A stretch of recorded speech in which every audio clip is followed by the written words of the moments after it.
ಗಂಡು ಮಕ್ಕಳ ಮೇಲೆ ಅಥವಾ ಈವನ್ ಗಂಡಸರ ಮೇಲೆ ಕೂಡ ಅಬ್ಯೂಸ್ ಬೇರೆ ಬೇರೆ ರೀತಿಯಲ್ಲಿ ಆಗ್ತದೆ. ಅವನ ಸೀನಿಯರೇ ಇವನ ಮೇಲೆ ಅಬ್ಯೂಸ್ ಮಾಡ್ಲಿಕ್ಕೆ ಶುರು ಮಾಡಿದ್ದಾನೆ. ಒಬ್ಬ ವಿಕ್ಟಿಮಿಗೆ ಯಾವ ರೀತಿ ಮತ್ತೆ ಮತ್ತೆ ಆಘಾತಗಳಾಗ್ತವೆ.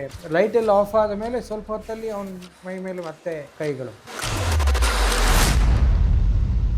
ಸೊ ಈ ಥರದ ಪರಿಸ್ಥಿತಿ ಆದಾಗ ನನಗೇನು ಮಾಡಬೇಕು ಅಂತಲೇ ಗೊತ್ತಾಗಲಿಲ್ಲ. ನಾನು ಚೆನ್ನಾಗಿರುವುದು ಅಥವಾ ನನ್ನ ಒಳ್ಳೆಯತನವೇ ನನಗೆ ಕೆಟ್ಟದಾಗಿ ಹೊಡಿತಾ ಇದೆಯಾ ಅನ್ನುವಂಥ ಪ್ರಶ್ನೆಗಳು ಬರ್ತವೆ.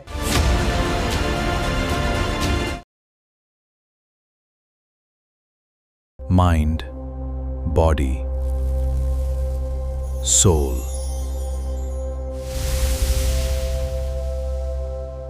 ನಮಸ್ಕಾರ. ಬಡಕಿಲ ಪ್ರದೀಪ್ ಯೂಟ್ಯೂಬ್ ಚಾನಲ್ನ ಎಲ್ಲ ವೀಕ್ಷಕರಿಗೆ ಮನಸೆ ಓ ಮನಸೆ ಸೀರೀಸ್ಗೆ ಸ್ವಾಗತ. ನಮ್ಮ ಜೊತೆ ಅಕ್ಷರ ದಾಮ್ಲೆ ಅವರಿದ್ದಾರೆ. ಅವ್ರನ್ನ ಸ್ವಾಗತ ಮಾಡ್ತಾ ಈ ಕಾರ್ಯಕ್ರಮದ ಈ ಸಂಚಿಕೆಯನ್ನು ಶುರು ಮಾಡೋಣ ಅಂತ. ಚೈಲ್ಡ್ ಅಬ್ಯೂಸ್ ಬಗ್ಗೆ ಹಿಂದೆ ಮಾತಾಡಿದ್ವಿ.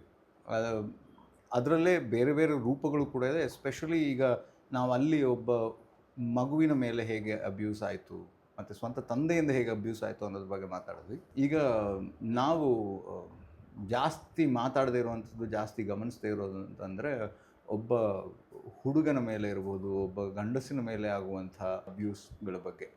ಸೊ ಅದ್ರ ಬಗ್ಗೆ ಏನು ಹೇಳ್ತೀರಿ ಅಂತ? ಅದೇ ಸಾಧಾರಣವಾಗಿ ಸೆಕ್ಷುವಲ್ ಅಬ್ಯೂಸ್ ಅಂತ ಅಂದ ತಕ್ಷಣ ನಾವು ಮಹಿಳೆಯರ ಮೇಲೆ ಅಷ್ಟೇ ಆಗ್ತಾ ಇದೆ ಅಂತ ಅಂದ್ಕೊಂಡಿರ್ತೇವೆ. ಆದರೆ ಗಂಡು ಮಕ್ಕಳ ಮೇಲೆ ಅಥವಾ ಈವನ್ ಗಂಡಸರ ಮೇಲೆ ಕೂಡ ಅಬ್ಯೂಸ್ ಬೇರೆ ಬೇರೆ ರೀತಿಯಲ್ಲಿ ಆಗ್ತದೆ. 2-3 ಕೇಸ್ಗಳನ್ನು ಹೇಳೋದಾದರೆ, ಒಬ್ಬ ವ್ಯಕ್ತಿ ಹೇಳ್ದ, ಅವನು ಒಂದು ಸರ್ತಿ ತನ್ನ ಊರಿನಿಂದ ಬೆಂಗಳೂರಿಗೆ ನೈಟ್ ಬಸ್ಸಲ್ಲಿ ಬರ್ತಾ ಇದ್ದಂತೆ. ಅವನು ಮತ್ತು ಅವನ ತಾಯಿ ಇಬ್ಬರು ಬಸ್ಸಲ್ಲಿ ಬರ್ತಾಯಿದ್ರು. ಇವನಿಗೆ ರಾತ್ರಿ ಯಾಕೋ ಎಚ್ಚರ ಆಗಿದೆ, ಬಸ್ನಲ್ಲಿ ನಿದ್ದೆ ಬರಲಿಲ್ಲ. ಇವನಿಗೆ ರೋಡ್ ನೋಡುವ ಒಂಥರ ಉತ್ಸಾಹ, ಕುತೂಹಲ. ಹಾಗೆ ಇವನು ಮೇಲೆ ಬಾಗಿಲು ತೆಗೆದು ಡ್ರೈವರ್ ಸೀಟು ಹತ್ರ ಬಂದರೆ ಡ್ರೈವರು ಹೇಳಿದಂತೆ ಕೂತ್ಕೋ ಅಂತ. ಗೇರ್ ಬಾಕ್ಸ್ ಇರ್ತದಲ್ಲ, ಅಲ್ಲಿ ಜಾಗ ಇರುತ್ತೆ, ಅಲ್ಲಿ ಕೂತ್ಕೋ ಅಂತ. ಸರಿ ಅಂತ ಫಸ್ಟಿಗೆ ಕೂತಿದ್ದ. ಆಮೇಲೆ ನಿಧಾನಕ್ಕೆ ಡ್ರೈವರು ಇಲ್ಲಿ ಬಾ, ಹತ್ತಿರ ಬಾ, ಕೂತ್ಕೋ ಅಂತ ನಾನು. ಅವನನ್ನು ಎಳೆದು ಇನ್ನೂ ಹತ್ತಿರ ಕರೆದು ಇವನು ಸ್ಟೇರಿಂಗ್ ಮೇಲೆ ಕೈ ಹೋಗ್ಬೋದು ಅಂತ ಅಂದ್ಕೊಂಡಿದ್ದು ಬೇರೆ ಎಲ್ಲೋ ಹೋಗ್ತಾ ಇದೆ. ಸೊ ಅವನಿಗೆ ಇಮಿಡಿಯೇಟಾಗಿ ಏನು ಮಾಡಬೇಕು ಅಂತ ಗೊತ್ತಾಗಲಿಲ್ಲ. ಶಾಕ್. ಯಾಕೆಂದರೆ ಅನ್ಎಕ್ಸ್ಪೆಕ್ಟೆಡ್, ಈ ಥರ ಒಂದು ಆಗ್ಬೋದು ಅಥವಾ ಈ ಥರವೂ ಒಂದು ಮಾಡ್ತಾರೆ ಅನ್ನುವಂಥ ಯಾವ ಕಲ್ಪನೆಯೂ ಇಲ್ಲ. ಸೊ ಅದು ಒಂದು ಶಾಕ್ ಆಗಿ ಹೋಯಿತು. ಆಮೇಲೆ ಸ್ವಲ್ಪ ಹೊತ್ತು ಅವನಿಗೇನು ಅದನ್ನು ಒಪ್ಪೋಸ್ ಮಾಡಬೇಕಾ, ಮಾಡಲಿಕ್ಕೆ ಆಗ್ತಾಯಿಲ್ಲ, ಏನು ರಿಯಾಕ್ಟ್ ಮಾಡಲಿಕ್ಕೆ ಗೊತ್ತಾಗ್ತಾ ಇಲ್ಲ, ಅಸಹ್ಯ ಆಗ್ತಾ ಇದೆ. ಆದರೆ ಬಿಡಿಸ್ಕೊಳ್ಳಿಕ್ಕೆ ಆಗ್ತಾಯಿಲ್ಲ. ಅವನು ಆ ರೀತಿ ಗಟ್ಟಿ ಹಿಡಿದುಬಿಟ್ಟಿದ್ದ. ಆಮೇಲೆ ಏನೋ ಒಂದು ಸ್ವಲ್ಪ ಹೊತ್ತು ತಡ್ಕೊಂಡು ಆಮೇಲೆ ಇಲ್ಲ ನನಗೆ ನಿದ್ದೆ ಬರ್ತಾ ಇದೆ ಅಂತೇನೋ ಹೇಳಿ ವಾಪಸ್ ಬಂದುಬಿಟ್ಟಿದ್ದಾನೆ. ಇನ್ಯಾವುದೊಂದು ಟೂರ್ಗೆ ಹೋಗಿದ್ರಂತೆ. ಟೂರ್ಗೆ ಹೋಗಿದ್ದಲ್ಲಿ ಅವನು ಮತ್ತು ಅವನ ಸೀನಿಯರು ರೂಮ್ ಶೇರ್ ಮಾಡ್ಕೊಂಡಿದ್ದಾರೆ. ಸಾಧಾರಣವಾಗಿ ಹುಡುಗರನ್ನು ರೂಮ್ ಶೇರ್ ಮಾಡ್ಕೊಳ್ಳಿಕ್ಕೆ ಕೊಡೋದು ಸಹಜ, ಹಾಗೆ ಇರಬೇಕು ಅಂತ ನಮ್ಮ ಕಲ್ಪನೆ. ಆದರೆ ರೂಮ್ ಶೇರ್ ಮಾಡ್ಕೊಂಡಿದ್ದ ರಾತ್ರಿ ಅವನ ಸೀನಿಯರೇ ಇವನ ಮೇಲೆ ಅಬ್ಯೂಸ್ ಮಾಡಲಿಕ್ಕೆ ಶುರು ಮಾಡಿದಂತೆ. ಅವನು ಇವನ ನಿಧಾನಕ್ಕೆ ಇವನ ಬಟ್ಟೆಯನ್ನು ಬಿಚ್ಚಲಿಕ್ಕೆ ಶುರು ಮಾಡಿದ. ಇವನಿಗೆ ಗೊತ್ತೇ ಆಗಲಿಲ್ಲ. ಫಸ್ಟಿಗೆ ಗೊತ್ತಾಗ್ಲಿಕ್ಕಾಗುವಾಗ ಅವನು ಪೂರ್ತಿ ಇವನ ಮೇಲೆ ಫೋರ್ಸ್ ಮಾಡಿ ಕಂಟ್ರೋಲಿಗೆ ತೊಗೊಂಡಿದ್ದಾನೆ. ಇವನಿಗೆ ಏನು ಮಾಡಬೇಕು ಅಂತ ಗೊತ್ತಿಲ್ಲ, ಚೀರಾಡಲಿಕ್ಕೆ. ಸೊ ಅದು ಆ ಥರ ಒಂದು 3-4 ದಿನ ರೂಮ್ ಶೇರಿಂಗ್ ಅದೇ ವ್ಯಕ್ತಿ ಜೊತೆ ಇದೆ. ಸೊ ಬೇರೆಯವ್ರೊಟ್ಟಿಗೆ ಈಗ ಬಂದು ಹೇಳಿ ಇಲ್ಲ ನಂಗೆ ರೂಮ್ ಶೇರಿಂಗ್ ಚೇಂಜ್ ಆಗಬೇಕು ಅಂತಂದರು. ರೂಮ್ ಶೇರಿಂಗ್ ಬೇರೆ ಯಾವುದೋ ರೂಮ್ಸ್ ಅವೈಲೇಬಲ್ ಇಲ್ಲ, ಚೇಂಜ್ ಮಾಡಲಿಕ್ಕೆಲ್ಲ ಆಗೋದಿಲ್ಲ. ನೀವು ಹೇಳಿದಾಗೆಲ್ಲ ಟೀಚರ್ಸ್ಗೆ ಏನು ಅಂತಂದರೆ, ಮಕ್ಕಳು ಅವರ ಮನಸ್ಸಿಗೆ ಬೇಕಾದ ಹಾಗೆ ಎಲ್ಲ ಕೇಳಲಿಕ್ಕೆ ಶುರು ಮಾಡಿದ್ರೆ ನಾವು ಹೇಗೆ ಅಂತ ಅವ್ರ ಕಂಟ್ರೋಲ್ ಇರಬೇಕಾಗಿರುವಂಥದ್ದು. ಹೌದು, ಅವ್ರಿಗೆ ಈ ಥರ ಒಂದು ಆಗ್ತಾ ಇರ್ಬೋದು ಅಂತ ಹೇಳಲಿಕ್ಕೆ ಅಂದ್ಕೊಂಡಿರಲಿಲ್ಲ. ಇವನಿಗೆ ಹೇಳಲಿಕ್ಕೆ ಗೊತ್ತಾಗಲಿಲ್ಲ, ಹೀಗೊಂದು ಆಗ್ತಾ ಇದೆ ಅಂತ ಹೇಗೆ ಹೇಳೋದು ಅಥವಾ ಹೇಳಬೇಕಾ ಅನ್ನೋ ಸಂಶಯದಲ್ಲಿ 4 ದಿನ ಅಬ್ಯೂಸ್ಗೆ ಕಾರಣ, ಅಂದರೆ ವಿಕ್ಟಿಮ್ ಕಂಟಿನ್ಯೂಸ್. ಹೌದು. ಮತ್ತು ಅವನಿಗೆ ಆ ಥರ ಆ ರೂಮಿಗೆ ಹೋಗೋದು ಅಂದರೆ ಒಂಥರ ಟಾರ್ಚರು. ಬಟ್ ರಾತ್ರಿ ಹೋಗೋದೇ ಉಪಾಯ ಇಲ್ಲ. ಆಮೇಲೆ ಹೇಗೋ ಏನೇನೋ ಮಾಡಿ ಇಟ್ಕೊಂಡ್ರೂ ಕೂಡ ಬಿಡದಂಥ ಪರಿಸ್ಥಿತಿ. ಸೊ ಇದು ಆಮೇಲೆ ಇದೆಲ್ಲ ಆದ ಮೇಲೆ ಕೂಡ ದೊಡ್ಡವನಾದ ಮೇಲೆ ಸುಮಾರು ಒಂದು 22 ವರ್ಷ ಆದ ನಂತರ ಯಾರೋ ಒಬ್ಬರು ಮನೆಗೆ ಊಟಕ್ಕೆ ಅಂತ ಕರೆದ್ರಂತೆ. ಮತ್ತಿನ್ನೊಂದು ಪ್ರೊಫೆಸರ್ ಅವನದ್ದೇ ಪ್ರೊಫೆಸರು ಅಂದರೆ ನೇರ ಪ್ರೊಫೆಸರ್ ಅಲ್ಲ, ಪರಿಚಯ ಇರುವಂಥ ಯಾವುದೊಬ್ಬರು ಪ್ರೊಫೆಸರು. ಬನ್ನಿ ಊಟಕ್ಕೆ ಬನ್ನಿ, ಆರಾಮಾಗಿ ಊಟ ಮಾಡುವ, ನಿಮ್ಮ ಜೊತೆ ಚರ್ಚೆ ಮಾಡಲಿಕ್ಕೆ ಬಹಳ ಒಳ್ಳೆಯದಾಗ್ತದೆ ಅಂತೆಲ್ಲ ಹೇಳಿದ್ದಾರೆ. ಇವನಿಗೆ ಪ್ರೊಫೆಸರ್ ಕರೀತಾರೆ ಅನ್ನುವಂಥದ್ದು ಒಂಥರ ನಮಗೆ ಗೌರವದ ವಿಷಯ ಅಲ್ವ ಅಂಥೇಳಿ ಹೋಗಿದ್ದಾನೆ ಪ್ರೊಫೆಸರ್ ಹತ್ರ ಮಾತಾಡಲಿಕ್ಕೆ ಅಂತ. ಆದರೆ ಮನೆಯಲ್ಲಿ ಅವ್ರ ಮಗ ಇದ್ದ, ಅವ್ರ ಹೆಂಡತಿ ಮನೆಯಲ್ಲಿ ಇರಲಿಲ್ಲ. ಅವ್ರ ಹೆಂಡ್ತಿನೂ ಪ್ರೊಫೆಸರೇ, ಅವರು ಇನ್ನೊಂದು ಯಾವುದೋ ಕಾಲೇಜಿಗೆ ಏನೋ ಡ್ಯೂಟಿಗೆ ಹೋಗಿದ್ದಾರೆ ಅಂತೇನೋ ಹೇಳಿದರು.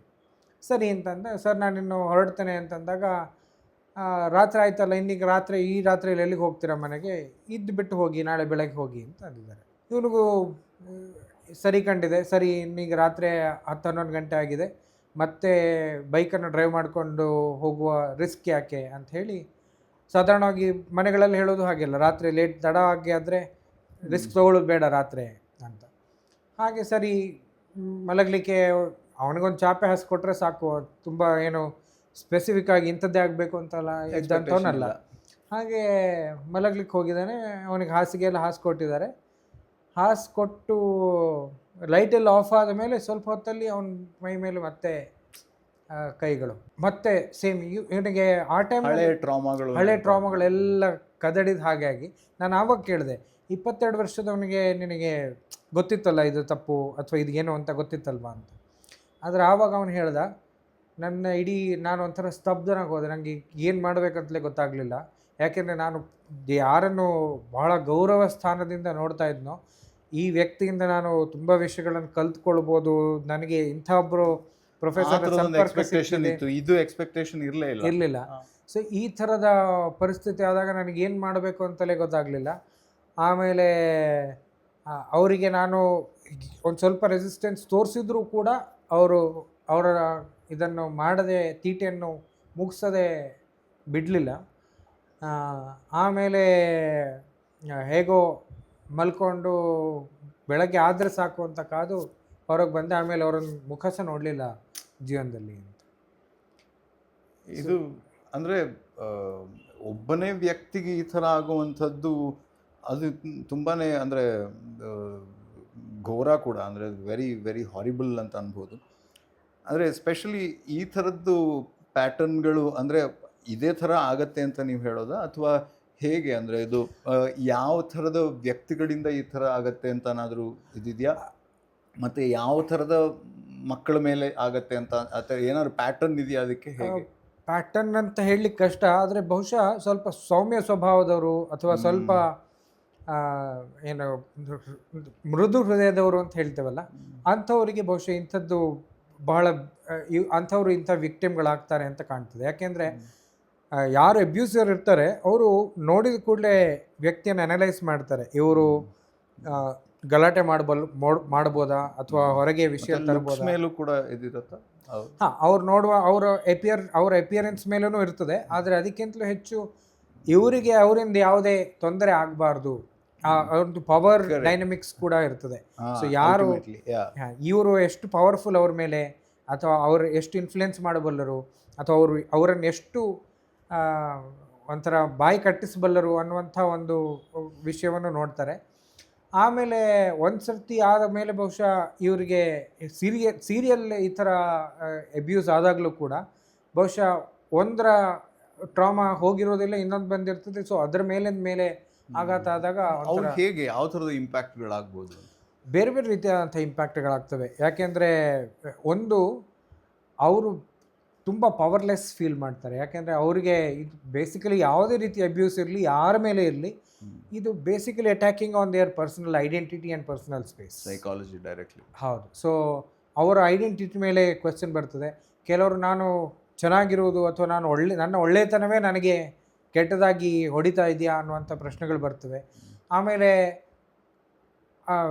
ಜಗತ್ತಿನ ಬಗ್ಗೆ ಡೌಟ್ ಬರಲಿಕ್ಕೆ ಶುರು ಆಗ್ತದೆ. ಈಗ ನಾನು ಸರಿ ಗಂಡಸರು ಅಥವಾ ರೂಮ್ಮೇಟ್ ಆಗಿ ಯಾರು ಇರಬಹುದು ಅಂತ ಅಂದ್ಕೊಂಡಿದ್ನೋ ಇವರು ಅಬ್ಯೂಸ್ ಮಾಡ್ತಾರೆ ಅಂತಂದರೆ ನಾನು ಎಲ್ಲಿ ಹೋಗಿ ಹೇಗಿರೋದು?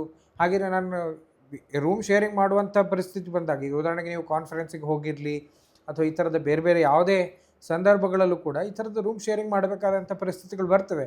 ಸೊ ಅಂಥದ್ದು ಮಾಡಲಿಕ್ಕೆ ಸಾಧ್ಯ ಆಗೋದಿಲ್ಲ. ಇಲ್ಲ, ನಾನು ಒಬ್ಬನೇ ಇರ್ತೇನೆ ಅಂತ ಅಷ್ಟೊತ್ತಿಗೆ ಬೇರೆಯವ್ರು ಏನು ಹೇಳ್ತಾರೆ, ಇವನಿಗೊಂಥರ ಇವನು ಒಬ್ಬನೇ ಇರುವಂಥವನು, ಇವೊಂದು ಸ್ವಲ್ಪ ಕ್ಲಾಸ್ ಬೇರೆ ಅಂತ ಆ್ಯಟಿಟ್ಯೂಡು ಅಂತೆಲ್ಲ ಅಂತಾರೆ. ಆದರೆ ಅವರೊಳಗೆ ನಡೀತಾ ಇರುವಂಥ ಟ್ರಾಮಾ ಸಂಘರ್ಷಗಳು ಬೇರೆಯವರಿಗೆ ಗೊತ್ತಾಗೋದಿಲ್ಲ. ಆಮೇಲೆ ಕೆಲವು ಸರ್ತಿ ಸೆಕ್ಷುವಲ್ ಓರಿಯೆಂಟೇಷನ್ನ ಮೇಲೆ ಕೂಡ ಅದು ಇಂಪ್ಯಾಕ್ಟ್ ಆಗ್ತದೆ. ಈಗ ಈ ಥರದ ಅಬ್ಯೂಸಿಗೆ ಒಳಗಾದ ಮೇಲೆ ಈಗ ನಾವು ಸೈಕಾಲಜಿಯಲ್ಲಿ ಸ್ಟಾಕ್ಹೋಮ್ ಸಿಂಡ್ರೋಮ್ ಅಂತ ಒಂದು ಟರ್ಮಿನಾಲಜಿ ಕೇಳ್ತೇವೆ. ಅದರಲ್ಲಿ ಏನಂತಾರೆ ಅಂತಂದರೆ, ಯಾವಾಗ ಒಬ್ಬ ಅಬ್ಯೂಸಿಗೆ ಒಳಗಾದಂಥ ವಿಕ್ಟಿಮು ಅಬ್ಯೂಸರನ್ನು ಇಷ್ಟಪಡುವಂಥ ಒಂದು ಪ್ರವೃತ್ತಿ. Stockholm syndrome. ಸೊ ಇಲ್ಲಿ ಕೂಡ ಏನಾಗ್ಬೋದು ಅಂತಲ್ಲ, ಬೇರೆ ರೀತಿಯ ಅಬ್ಯೂಸ್ ಕೂಡ, ಆದರೆ ಸರೆಂಡರ್ ಆಗುವಂಥದ್ದು ಸಂಪೂರ್ಣವಾಗಿ. ಹೌದು. ಸೊ ಅಬ್ಯೂಸಲ್ಲಿ ಇದು ಜಾಸ್ತಿ ಇರ್ತದೆ. ಸೊ ಇಲ್ಲಿ ಕೂಡ ಎಲ್ಲೋ ಒಂದು ಕಡೆ ಅವರ ಸೆಕ್ಷುವಲ್ ಓರಿಯೆಂಟೇಷನಲ್ಲೂ ಅವರು ಮೆನ್ಗಳಿಗೆ ಅಟ್ರಾಕ್ಟ್ ಆಗುವಂಥದ್ದು ಇರ್ಬೋದು, ಅಥವಾ ಬೈಸೆಕ್ಸುವಲ್ ಆಗುವಂಥದ್ದು ಇರ್ಬೋದು. ಸೊ ಈ ಥರದ ಪರಿಣಾಮಗಳು ಅಂದರೆ ಯಾವ ಟೈಮ್ನಲ್ಲಿ ಆಗಿದೆ ಅನ್ನೋದ್ರ ಆಧಾರದ ಮೇಲೆ ಇದು ನಿರ್ಣಯ ಆಗ್ಬೋದು. ಅದು ವ್ಯಕ್ತಿಗಳ ಮೇಲೂ ವ್ಯತ್ಯಾಸ ಆಗುತ್ತೆ. ವ್ಯಕ್ತಿಗಳ ಮೇಲೂ ವ್ಯತ್ಯಾಸ ಆಗ್ತದೆ. ಅಂದರೆ ಇದು ಹೀಗೆ ಆಯಿತು ಅಂತಂದರೆ ಹೀಗೆ ಆಗಬೇಕು ಅನ್ನುವಂಥ ನಿಯಮ ಇಲ್ಲ, ಆದರೆ ಈ ಥರದ ಸಾಧ್ಯತೆಗಳಿದೆ. ಹಾಗಾಗಿ ಅವರ ವ್ಯಕ್ತಿತ್ವದ ಮೇಲೆ, ಅವರ ದಿನನಿತ್ಯದ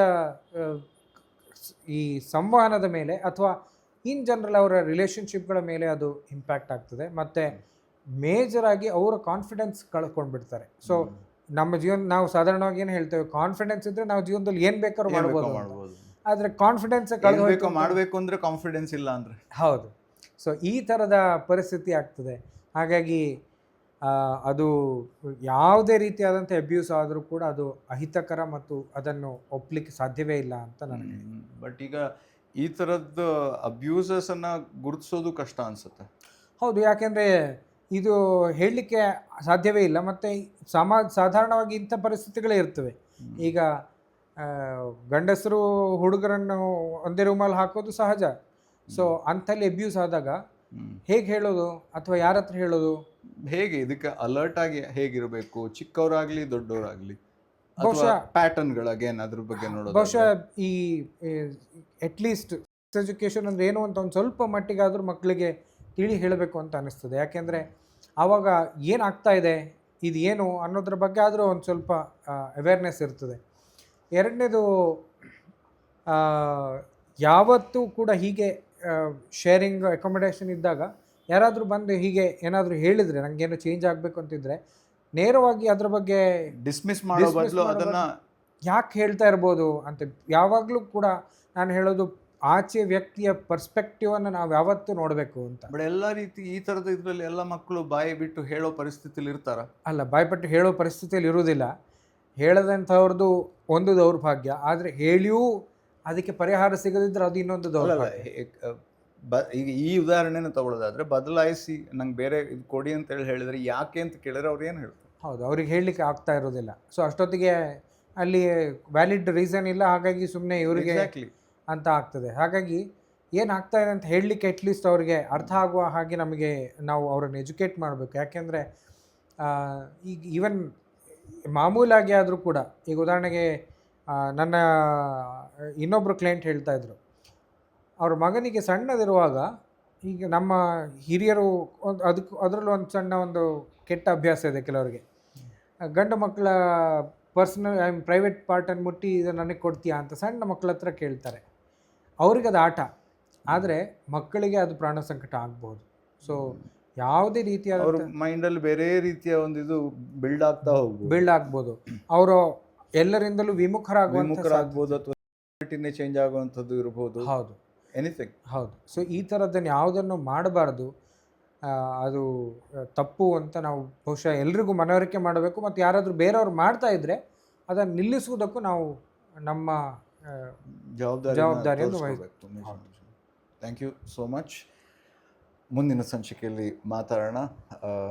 ಈಗಾಗಲೇ ನಾವು ಇದನ್ನೇ ಹೇಳಿದ್ದೀವಿ, ಸಾಮಾಜಿಕ ಕಳಕಳಿಯ ವಿಚಾರಗಳಿವೆಲ್ಲ, ಇದರಿಂದ ಅರಿತು ನಾವು ಕೂಡ ಅಲರ್ಟ್ ಆಗಿರೋಣ ಅಂತ ಹೇಳ್ತಾ ಈ ಸಂಚಿಕೆಯನ್ನು ಇಲ್ಲೇ ಮುಗಿಸೋ ಹೊತ್ತು, ಮುಂದಿನ ಸಂಚಿಕೆಯಲ್ಲಿ ಮತ್ತೊಂದಿಷ್ಟು ವಿಚಾರಗಳ ಜೊತೆ ನಿಮ್ಮನ್ನು ನಾವು ಸಂಧಿಸ್ತೀವಿ. ನಮಸ್ತೆ. ಆ್ಯಂಡ್ ಬಡಕಲಾ ಪ್ರದೀಪ್ ಯೂಟ್ಯೂಬ್ ಚಾನಲ್ನಲ್ಲಿ ನಿರಂತರವಾಗಿ ಸಂಚಿಕೆಗಳ ಸರಣಿ ನಿಮಗಾಗಿ ಕಾಯ್ತಾ ಇರುತ್ತೆ. ನಮಸ್ಕಾರ.